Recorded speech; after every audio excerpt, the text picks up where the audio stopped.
Nyumbang ke Indonesia ini juga pasti akan menjadi sesuatu yang berpengaruh terhadap ekonomi secara nasional atau mungkin Pasti. kita sering Ya. sebut dengan PDB. Rencana dari pemerintah mungkin dalam waktu dekat melihat potensi ini supaya tidak kemana-mana nih potensinya jangan sampai lepas terlalu lama begitu. Seperti apa? Jadi masyarakat juga perlu tahu bahwa industri games ini adalah salah satu industri digital yang kue ekonominya cukup besar. Dan potensi kita untuk berkembang atau room to growth-nya itu masih sangat tinggi ya. Kalau kita bandingkan rasio antara pengguna games di Indonesia dengan ekonomi games yang ada di dunia, ya kita ini sebetulnya berhak ya untuk punya kue ekonomi digital yang lebih besar. Nah, ada beberapa hal yang perlu kita dorong untuk memastikan agar industri games kita ini bisa menyumbangkan secara langsung terhadap pertumbuhan ekonomi kita atau masuk ke domestik. Karena faktanya atau nyatanya 97% ya ekonomi digital di games itu larinya kan keluar semua nih. Yeah. Hanya 3% aja yang masuk ke dalam. Kita bisa bayangkan kalau 97%-nya masuk ke dalam, atau jangan muluk-muluk deh, setengahnya aja masuk ke dalam ya. Itu sudah akan memberikan impact yang luar biasa pada pertumbuhan ekonomi di Indonesia secara umum. Nah, yang perlu dihadirkan tentu adalah regulasinya, karena pemerintah kan memiliki instrumen untuk memberikan pengaturan ya. Bagaimana pengaturan ini dibuat? Nah, ini juga challenging karena kan industri teknologi itu berkembang dengan sangat pesat.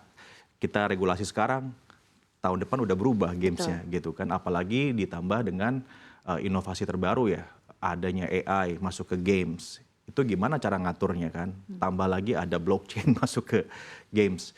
Nah, itu sebabnya Kominfo pun sekarang memiliki inisiasi ya untuk bisa membuat semacam sandbox regulatory. Jadi kita membuat aturan ya, regulasi cangkangnya dulu sehingga proses pembangunan industri games ini bisa dilakukan di ekosistem terbatas. Setelah fit in baru kemudian kita tingkatkan status hukum regulasinya ya, sehingga bisa langsung catch up dengan perkembangan teknologinya. Ini inovasi baru loh dalam kita membuat perundang-undangan ya, atau membuat regulasi.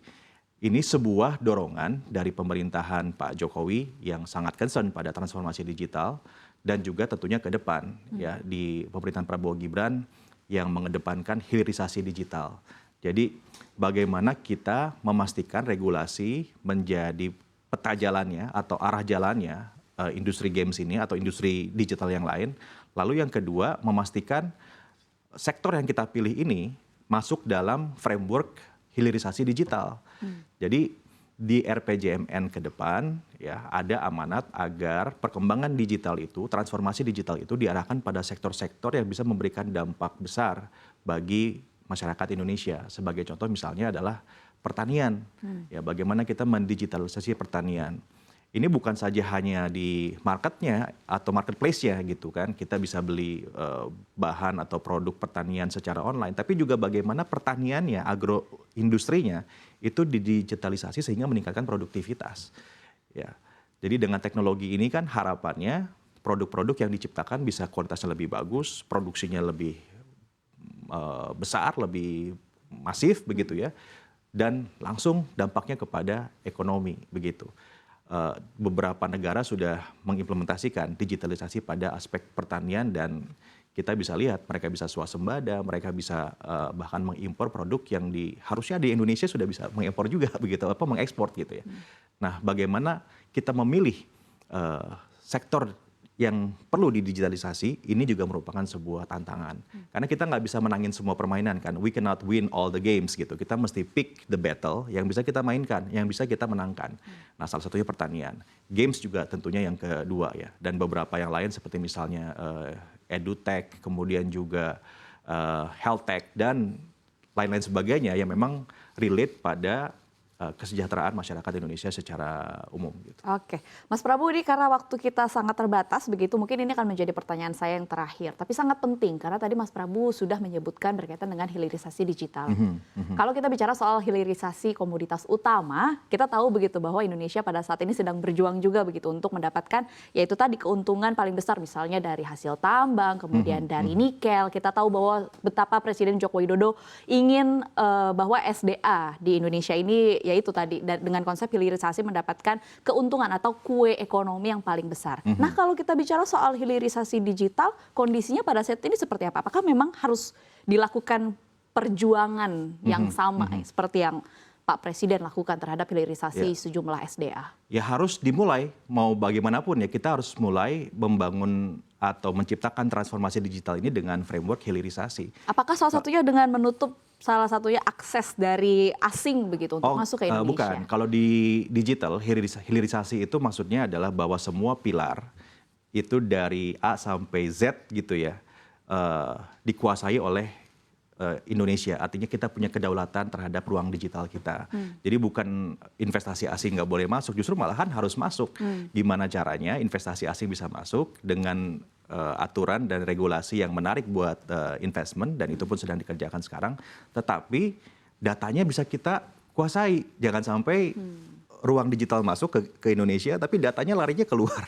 Sekarang ini kan yang punya data yang menang, gitu ya. Perangnya ini perang data, bukan lagi perang energi saja gitu. Siapa yang kuasai data, mereka yang bisa memenangkan pertempuran gitu ya, pertempuran ekonominya. Mau kuasai data, kita pelajari perilaku bangsanya, kita bisa jualan langsung gitu kan. Nah ini kita mesti pastikan proteksi pada data tadi yang Mbak Dina sebutkan. Agar apa? Setiap investasi digital yang masuk, platform asing yang masuk, jangan sampai kita kecolongan apanya datanya, kue ekonominya. Nah ini maksud dari hilirisasi digital ke depan. Itu sebabnya tadi berkali-kali saya katakan bahwa membangun ekonomi digital itu nggak bisa per sektor. Harus semua pilar dibangun. Ekonominya, government-nya, regulasinya, masyarakatnya, infrastrukturnya, dan yang paling penting keamanannya. Oke, sedikit Mas Prabu, satu lagi ya. Ini karena juga cukup penting gitu.